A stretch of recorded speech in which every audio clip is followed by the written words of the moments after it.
¿Qué tal amigos? Bienvenidos a nuestro programa Lenin Plaza Presenta. No se olviden de darle me gusta y activar la campanita, además de suscribirse para que este programa se pueda multiplicar.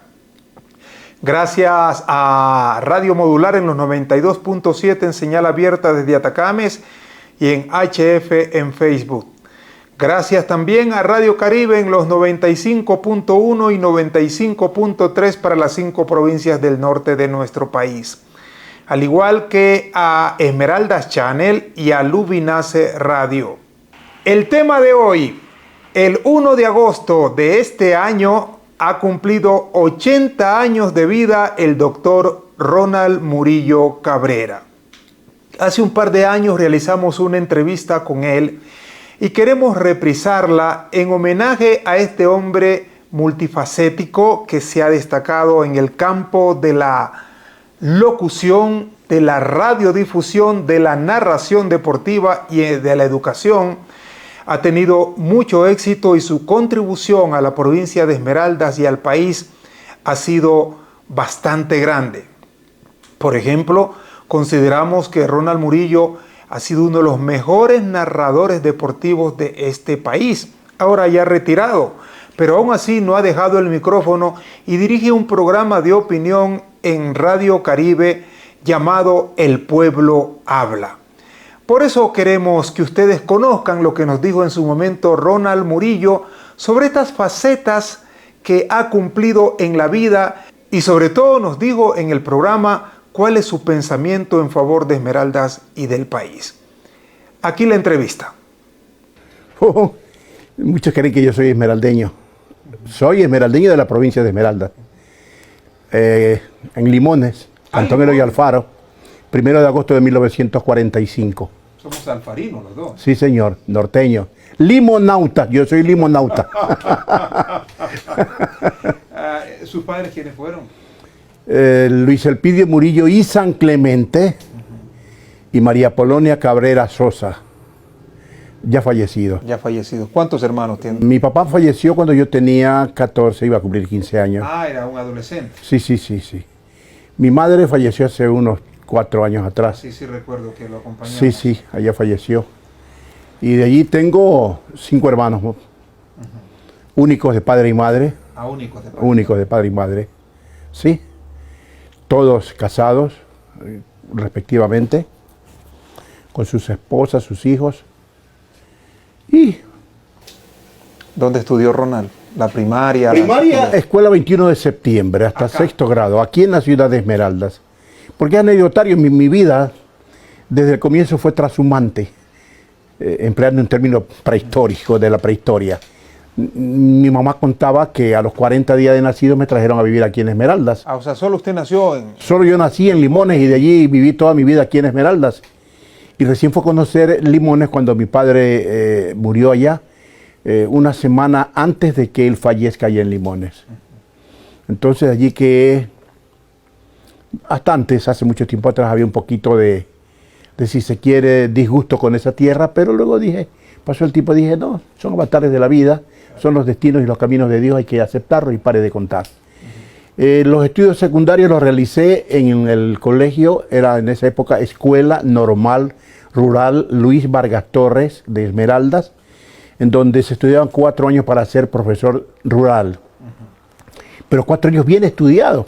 Claro, yo sí, hay muchos ejemplos de grandes maestros. Oye, nosotros nos daban materias que sospechadamente no se pensaban ni se veían en ninguna otra parte. Didáctica, psicología, psicopedagogía, las metodologías, la pedagogía, y era pero saberlo hacer. La forma de ser maestro, cómo tenías que presentarte en el aula, cómo tenías que ir vestidos, los zapatos, las uñas recortadas, el pelo. Era una cosa, para ser maestro en aquella época, cuando yo me gradué en el año de 1962 en el Vargas Torres, era un verdadero tamizado que le hacían a las personas. Mira, te digo como anécdota, ingresamos 3 paralelos de 50 estudiantes cada uno, y de esos 3 paralelos nos graduamos 5, y uno que vino de Uyumbicho, 6. ¿Qué recuerda de esos años de escuela? Más bien, vamos un poco más allá, de su niñez, es decir, los primeros años de vida. De la niñez, te cuento una anécdota. Yo aprendí a leer casi a los 4 años y medio de edad. ¿Sabe por qué? Porque me mandaban al jardín de infantes. Vivíamos en la calle Olmedo, entre Salinas y Ricaurte, junto a la ex casa de don Julio Estupiñán Tello, que ahora es un edificio que están haciendo ahí. Hay una especie de un hipermercado, una de esas casas de allí. Y el jardín de infantes María Montessori quedaba donde era la agencia número 2 del Banco de Pichincha, en la Olmedo y Mejía. No había carros en Esmeraldas, tú podías andar por donde te daba la santa y regalada gana. Había solamente en la calle Olmedo una cinta de cemento que le llamamos en el centro, de cemento, y a los lados era una hondonada y gramita donde la gente ponía a secar su ropa que lavaban en bateas y agua sacada del río, porque no había agua ni entubada aquí en Esmeraldas. Y yo hacía que iba al jardín, pero me salía del jardín, me iba, miraba si no me quedaban viendo de la casa y pegaba la carrera y me iba a la escuela 21 de septiembre. Allí el primer grado quedaba en la parte de abajo y había unos ventanales, te digo, tenían 4x4 siquiera, eran así los ventanales, se cerraban por dentro con esas ventanas plegables. Y yo me subía y me acostaba en el marco de la ventana, eso me acuerdo clarito. Y repetía todo lo que decía la profesora de primer grado, y lo hacía. De primer grado era la profesora, la que en paz descanse, Lolita de Saavedra. Y aprendí y sorprendí a mi papá alguna vez cuando aquí a Esmeraldas llegaba el diario El Comercio, lo traían en avión de Panagra, en el aeropuerto actual que ya es totalmente moderno. Entonces, mientras él leía su periódico, yo por detrás comencé a deletrear las frases escritas. Entonces yo me recuerdo que él bajó el periódico y me dice, ¿qué dijiste? Clarito lo tengo aquí, que allí dice, el carro va a venir por la vía. Sorpresa para él. Sorpresa para él, mi papá había sido maestro, era maestro. Le llamó a mi mamá y se quedaron mirando hasta que me pillaron lo que yo hacía, pues. Pero ya en esa época, para cuando ellos me pillaron, ya doña Lolita me hacía entrar y me daba una carpeta que daban en esa época completa, porque la Organización de los Estados Unidos, a través de la UNICEF, entregaban a las escuelas primarias unas carpetas completas para el estudio, para primero, segundo y tercer grado. Yo me recuerdo clarito de eso. Entonces me entregaron mi carpeta y yo ya la tenía casi llena. Me había igualado con los demás. Y es así como yo aprendí a leer y a escribir. Y después, allí, en la escuela 21 de septiembre, me recuerdo clarito de mis profesoras, la profesora Edila Quiñones de Serrano, el profesor Enrique Méndez Zúñiga, don Ramón Bedoya Navia, que fue nuestro profesor de 6º grado. Y allí me hice mi primaria, en esa escuela. Mis hermanos también posteriormente lo hicieron allí. Y de allí pasé al normal. Me recuerdo que mis compañeros, amigos que teníamos, amigos también de la escuela que se habían graduado conmigo o habían salido del 6º grado, una vez nos reunimos en la esquina del Parque Central donde vendían los periódicos Bolívar y 10 de agosto. Y por aquí más allá conversando en esa época de vacaciones, bueno, ¿y tú qué vas a hacer? Yo voy al colegio 5 de agosto, yo voy hasta el colegio. Otro dijo, no, yo quiero ser mecánico, ahí se gana la plata rapidito y todos los días tienen los billetes. ¿Y tú, Ronald? Yo quiero ser maestro. Te vas a morir de hambre, me dijeron. Y ahí al normal. Mi papá, y cuando me preguntó en la casa en qué colegio quería estudiar, me dijo el colegio Luis Tello, el colegio 5 de agosto y el Vargas Torres, los 3 únicos que habían aquí, pues en Esmeraldas. Y me dijo, en esto hay esto, en esto y esto. Le dije, yo quiero ser maestro como usted. Me matricularon en el Vargas Torres. Y bueno, me gradué antes de cumplir los 18 años de edad. Recién tenía 17 años cuando me gradué como profesor normalista rural. Y de ahí a trabajar. Qué interesante. A trabajar. ¿Y sabes cuánto se ganaba en un maestro? Ganaba 660 sucres mensuales en aquella época. En aquella época. Y cuando yo llegué a trabajar al medio año, era presidente Velasco Ibarra. Y le subió 200 sucres más a los profesores. Entonces ya eran bastante, 860 sucres. Un muchacho joven, soltero, simpático y hermoso como yo. Ronald, ¿cómo se califica usted como niño? ¿Como un niño inquieto, terrible, como lo que solemos decir ahora? Inquieto sí, pero no terrible, porque tú sabes cómo eran nuestros padres ayer. Manos de hierro, con una el pan y con la otra la beta, dice la Biblia. Claro. Y cuando tú hacías uno, tú te encontrabas, por decir, una pelota en la calle que habían dejado botada, y tú le llevabas a la casa y te decían, ¿de dónde traes esa pelota? No, que yo me la encontré. Vaya y déjela. Y si no la va a dejar, tú ya sabes, iba la beta contigo. ¿Cuáles eran sus juegos favoritos en el fútbol? El fútbol, de niño. De niño el fútbol. Es que había muchos juegos en esa época. Ahora no saben de esas cosas. Yo digo, no gozaron la niñez como uno las gozó en su época y con lo que es su época. Había solamente la pelota, el juego de las bolas, el valero, el trompo, había el de la rayuela, el escondido, la pájara pinta, el valero, el valero, porque hacían los arroyos, y de tagua. Ajá, de tagua, sí, claro. El salto de la cuerda, y también los concursos que hacíamos con los trompos en las calles, el famoso regocijo. Tal vez lo jugaste tú. Era un círculo inmenso que se hacía en la calle y se ponían las monedas sueltas y ahí a sacarlas con un trompo y hacer saltar el trompo fuera de los cables de luz, que había unos pocos cables de luz. Eso era fabuloso. O coger el trompo, hacerlo bailar y aquí en la uña. ¿A qué edad se casó Ronald Murillo? Muy joven. Iba a cumplir 21 años. Sí, o 20 años. Mi mujer 19 años. Muy joven. ¿Cuántos hijos? Tengo 4 hijos. 3 están casados. Y uno está soltero, resistente a casarse, no quiere, porque es el mijín de mamita y de papito. ¿Y cuántos nietos? ¿Por derecha? ¿O por izquierda? No, por derecha decimos nosotros. Por derecha y por izquierda. Sí, por derecha y por izquierda. Por derecha tengo, 7. 3, 2, 5 y 2, 7. Y por izquierda, dos niñas. Una de ellas ya es casada y tiene un bebé, entonces, y 2 más, y otra niña que vive en España, entonces son 9 en total. Ronald Murillo para mí es un hombre multifacético. Ha incursionado en muchos campos y tengo que decirlo, lo ha hecho con éxito porque donde ha incursionado es muy respetado, quiere decir que ha tenido mucho éxito. En el tema, vamos primero con el tema de ser maestro. Usted pasó por todos los estandos, por todos los ciclos, y llegó a ser docente universitario muy reconocido. ¿Qué ha significado para Ronald Murillo ser maestro y cómo fue dando estos pasos, escuela, colegio, universidad? Sí, porque yo comencé con la escuela primaria siendo maestro 2 años en la Escuela Modelo Eloy Alfaro, número 130, parada 11, hoy Complejo Deportivo y Educacional Leonidas Mario Duret. Pasé y trabajé en el Sagrado Corazón, trabajé en el Colegio Margarita Cortés cuando se inició, luego pasé al Vargas Torres como inspector general, luego como catedrático. Allí saqué mi título de licenciado en Ciencias de la Educación en la Universidad Técnica Luis Vargas Torres. Y después de unos 3, 4 años me presenté a concursos de merecimiento. Pero ¿qué ocurre? Ahí si tú no le caías bien o no eras partidario de los que mandaban arriba, no podías ser profesor de la universidad. Me gané 3 concursos, 3.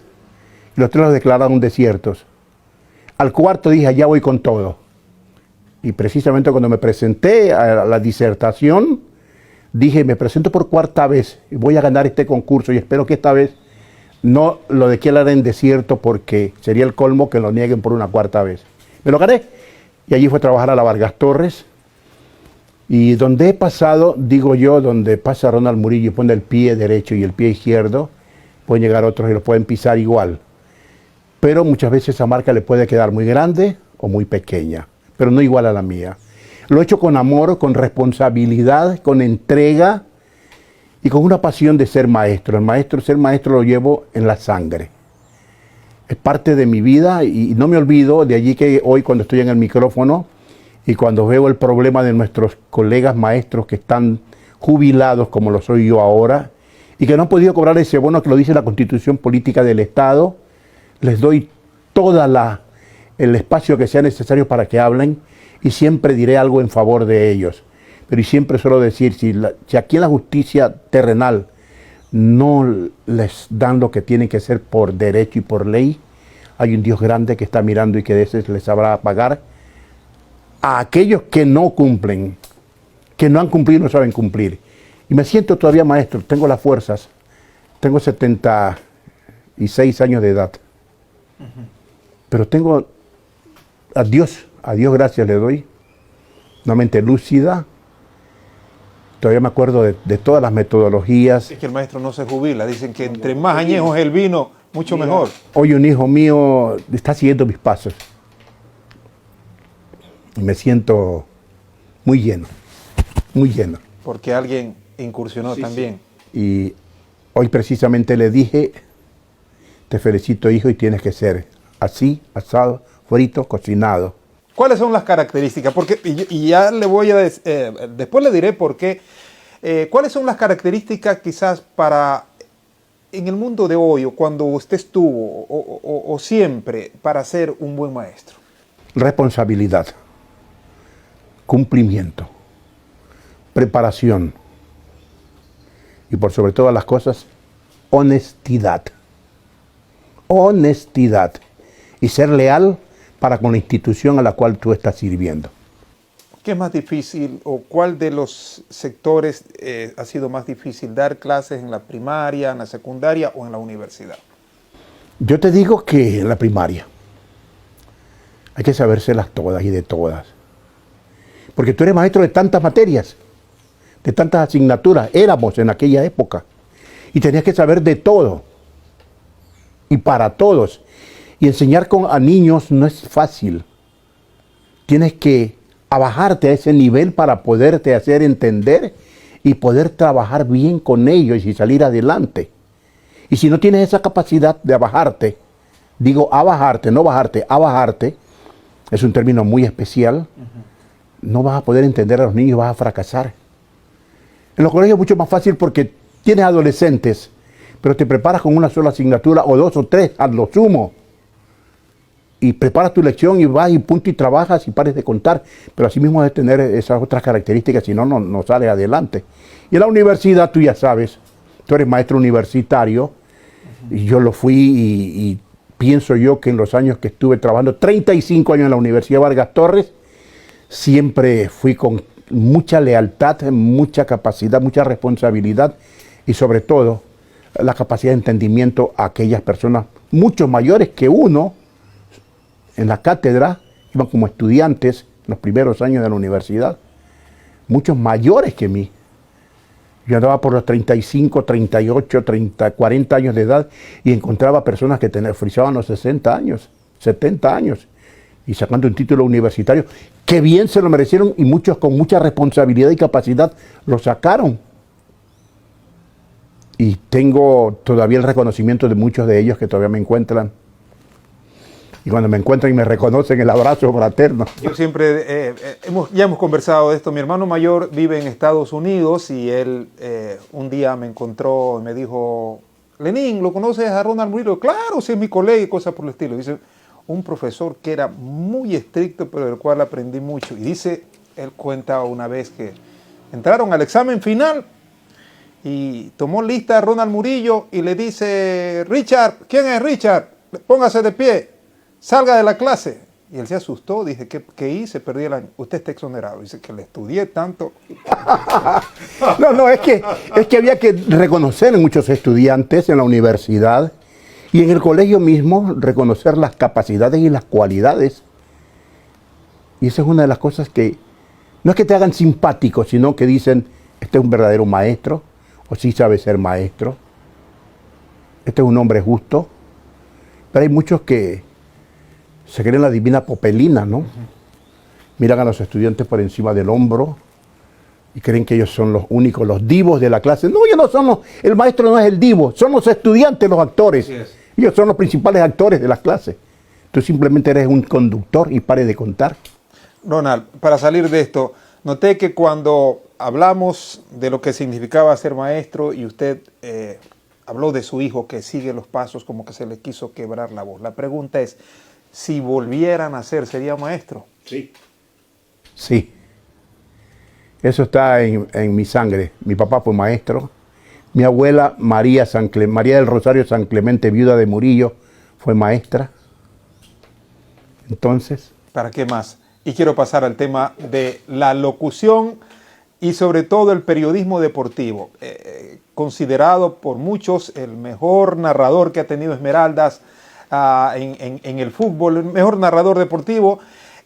Ronald, ¿cómo inició esto para usted de meterse al periodismo deportivo, del magisterio a la locución? Yo sabía que me ibas a preguntar eso y entonces hice una rememoranza antes de llegar a este diálogo. Todos los datos que estoy dando, no miento, porque uno investiga primero para preguntar. Mira, yo tendría 14 años y venía de Colombia Tobías Barrilla, un narrador guayaquileño. Venía de Colombia y pasó por aquí por Esmeraldas y se quedó en Radio Iris, que era la única emisora que había aquí en Esmeraldas. Y mi papá me había oído que yo narraba fútbol en la casa, que decía, imitaba al mejor narrador que yo lo consideré en esa época, Ecuador Martínez y Collazo. En cambio, yo siempre lo tuve como mejor a Petronio, pero fue su colega, que narraron juntos con usted. Claro que sí, claro. Pero fue mucho después. Ajá. Entonces... Ecuador Martínez, gran narrador. Y viene cargando, ¿no? Sí. Y viene metiendo la pelota y gol, que decía él, pues, fue fabuloso. Y en un cuarto grandote que en un baño yo me metía a narrar parecido a él. Después hubo un campeonato sudamericano de fútbol en el Perú y el Universo traía todos los partidos narrados, descritos en el periódico. Yo me metí al baño y había esa resonancia que era como un parlante ahí adentro. Mi papá me escuchaba. Me llevaron de Tobías Barrilla y me dieron una oportunidad. Me hicieron narrar un partido, o una parte de un partido, me dieron la alternativa y me aplaudió Tobías Barrilla y me dijo lo que yo tenía que hacer, que me faltaba, etcétera, etcétera, por aquí más allá. Yo hice acopio, pero Tobías Barrilla se fue. Se fue de aquí de Esmeraldas. Luego pasó un locutor colombiano que venía desde Argentina, uno de los famosos, Cheche le decían, me de recordar después el nombre, el apellido, y lo oía él narrar también en Radio Iris porque era la única radio, y narrar los partidos de fútbol en la polverita del Folk Anderson, era la polverita, era la cancha. Allá vamos a ir más adelante. Y narrarlo a él, oírlo narrar, yo me quedaba escuchándolo. Y bueno, aprendí algo de él. Se fue él, y el extinto Raúl Delgado Garay, que era el hombre orquesta en Radio Iris, me llamó y me dijo que venga a narrar con él. Ahí me ha pasado unos 2 años. Había un campeonato de fútbol local y por aquí más allá, esto y este otro. Bueno, yo le dije que sí, pero ¿cuánto me van a pagar? Porque uno era muchacho soltero y necesitaba. Y me dijeron, cógete duro, 20 sucres por partido. Yo me puse a pensar, dije, no, páguenme en 30 por partido. Eran 3 partidos. Van los 30 entonces. Van los 30. Y comencé a narrar. Comencé a narrar allí. Luego vino un campeonato nacional de fútbol amateur de selecciones aquí en Esmeraldas, donde nació como futbolista extraordinario Frisco Cajape, que luego triunfó en la Católica. Tú te has de recordar ese nombre. El Cholo Frisco Cajape. Y yo lo narré a él.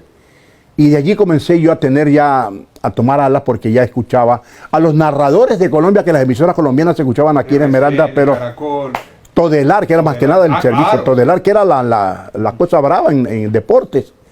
Y entonces yo escuchaba esas emisoras y fui aprendiendo, haciendo acopio e ir metiendo esas cosas a mi narración. Hasta que quedé con un estilo propio. Te digo, entre Ecuador Martínez, Jacinto Landazuri y estos Malavita, que son 3 hermanos, también son narradores deportivos que trabajan trabajan en HCJB. Sí, ese es el menor de ellos. Bueno, entonces hice una amalgama. Pero en eso sale a narrar Pancho Moreno, pues. Ah, claro. Y había que, porque era el capo Pancho Moreno y Blasco Moscoso Cuesta, la dupla fenomenal en Quito. No podía quedarme atrás.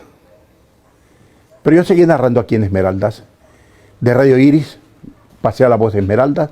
Allí ya me pagaban 40 por cada partido. Y los 3 partidos, Héctor Endara, porque ya puso su radio, el Radio Nacional Espejo, después Radio La Voz de Esmeraldas, que pasó a hacer, y pasé a trabajar con él, y con él tuve unas grandes. Sí, conocemos. Muy largo tiempo, y con él me fui me hice como narrador internacional. Nacional antes porque fui precisamente a la cabina de Radio Quito a transmitir un partido, la selección de Esmeraldas con el Aucas de Quito, en la cabina de Radio Quito, La Voz de la Capital, con Pancho Moreno y Blasco Moscoso Cuesta, y de Esmeraldas iba Roque Motato Murillo y Carlos Ojeda San Martín como comentaristas míos. Y me dieron el primer tiempo y bueno, Dios me ha premiado.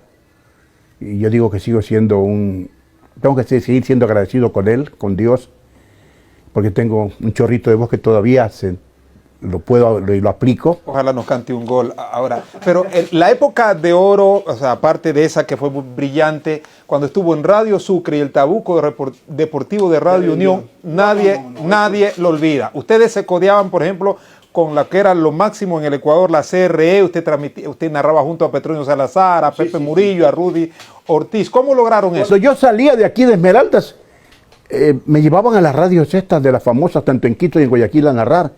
Pero acá en Esmeraldas, mírate, el problema que acá con CRE era porque Radio Unión era filial de CRE aquí en Esmeraldas, en los deportes. Y entonces se transmitían todos los partidos de Guayaquil, eran de CRE a través de Radio Unión, AM. Y cuando ya hubo el boom del fútbol profesional de Esmeraldas y de Esmeraldas Petrolero, entonces nosotros mandábamos la señal para Guayaquil. Y era solo yo, con los miembros del Trabuco Deportivo, que después se fue incrementando. Llegó Adriano Alvarado, que él era locutor de planta. Dupla, los dos. Sí, a él le decíamos Petronito, porque él siempre tiraba a narrar parecido a Petronio Salazar. Yo en cambio con mi estilo propio, y pare de contar. Después llegó Osvaldo Toro. Hicimos un equipo imbatible, el Trabuco Deportivo de Radio Unión, fabuloso. Y de allí me escuchaban en Guayaquil, y cuando vino Radio Sucre, yo digo que a los pocos meses me dijo, venga para acá, lo necesitamos. Me dijeron, esto va a ganar, esto esté por aquí más allá, usted va a tener oportunidad de salir de aquí del país. Ya no fueron los 20 Sucres, sino ahora sí ya pues va a ganar tanto. Ya como estrella de la narración. Bueno, no tanto como estrella, pero sí como un peón de la narración, porque... Mira la sencillez, la humildad. Sí, porque yo te narraba fútbol, básquet, box, voleibol, carrera de bicicleta, carrera de carros. Llegué a narrar aprendiendo y escuchando lo que oía de los narradores de Colombia. Y del box, por ejemplo, y mete el gancho derecho, el gancho de izquierda, gancho de izquierda, gancho de derecha, y va López. Entonces eso era de Colombia, era de Panamá, de la RPT de Panamá, pues, que salía clarito acá, y entonces uno aprendía esas cosas.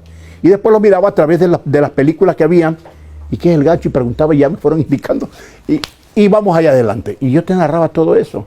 Ronald, usted es voz autorizada para dar su opinión en el tema deportivo. ¿Por qué Esmeraldas no tiene un equipo de fútbol?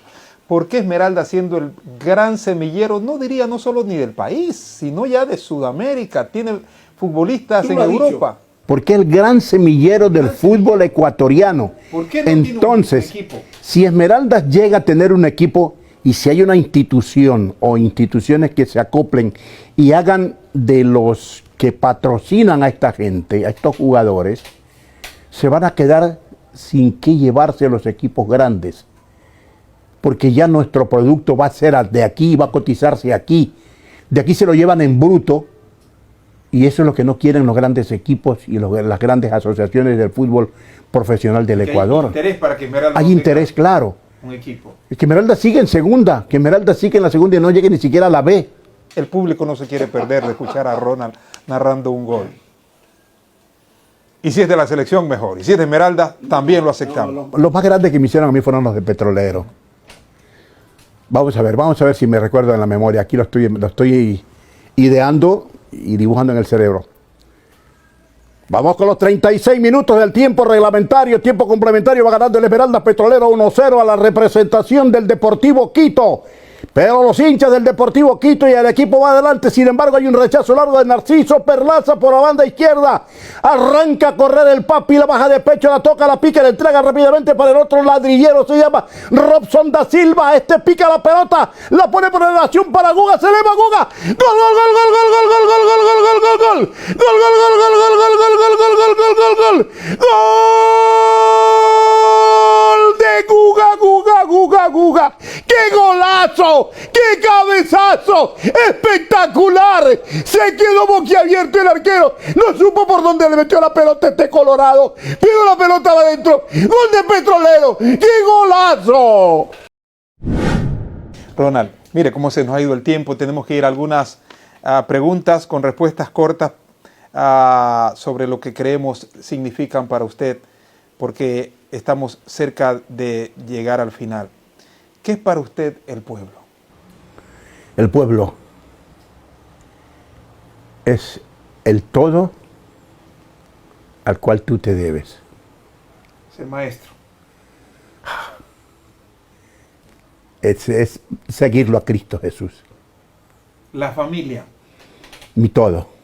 Si yo, el núcleo de todo. Si le doy este nombre, ¿qué significa para Ronald Murillo decir Marianita? Bueno, hay tantas Marianitas. No, pero yo no sé yo sé a dónde apunto. ¿Sabe quién es ella? Mi esposa, mi vida, mi puntal, mi sostén, mi guía y hasta, si se quiere, la razón, la motivación para poder seguir adelante. Mire, se me emocionó. Sus hijos. La razón de la vida. Sus colegas. Hay que saber distinguir a colegas, coleguitas y verdaderos colegas. La vida. Es un teatro donde te enseñan a vivir y tienes que aprenderlo bien. La muerte. Nos llega a todos en el momento justo. ¿Cómo quisiera Ronald Murillo que lo recuerden después de una vida en donde ha incursionado en muchas cosas? Yo debo decirlo que así, con éxito. Pero para obtener este éxito ha sido frontal, ha tenido que incluso hasta enfrentar muchas luchas. ¿Cómo quisiera Ronald Murillo que lo recuerden? Como un hombre sencillo, un hombre de pueblo, como el maestro que exigía pero que sabía enseñar, como el periodista deportivo que sabía y se emocionaba con lo que él decía y con sus goles que narraba, y como el periodista de serio, de verdad, que siempre manejó esa línea de no doblegar ni dejarse llevar por lo que haya o por lo que te pinten, porque si no te quedas como aquellos que le pintan pajaritos en el aire y luego tienes que doblar la cabeza y no pasa nada. ¿Qué ha significado para usted, Ronald, haber creído en Dios en su vida? Dios, la razón de nuestras vidas. Yo siempre creía en Él, lo que pasa es que lo tenía guardadito y hubo alguien, un motor que me movió, mi mujer, y me hizo descubrir lo que yo tenía guardado y al cual le debo todo lo que soy, todo lo que tengo y todo lo que me espera por vivir. ¿Cuál es el mensaje final para el pueblo de Esmeraldas? Lo que nos quiera decir Ronald Murillo para este programa, para el pueblo en general, el mensaje que quiera dejar. Yo quisiera decirle a mi pueblo, ¿dónde está la rebeldía que se mostró ayer? ¿Dónde está ese sentimiento de empoderamiento de lo nuestro?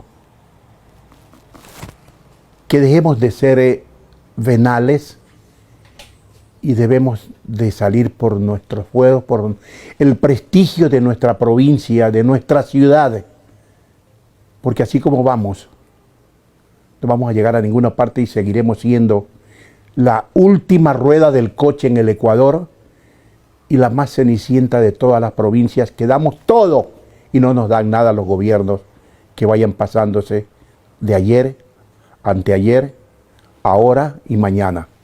Hay que saber hacerlo, saber escoger a los mejores y saber reclamar con altivez y pedir con altivez para salir adelante. Seguir trabajando, pero en bien de nosotros mismos.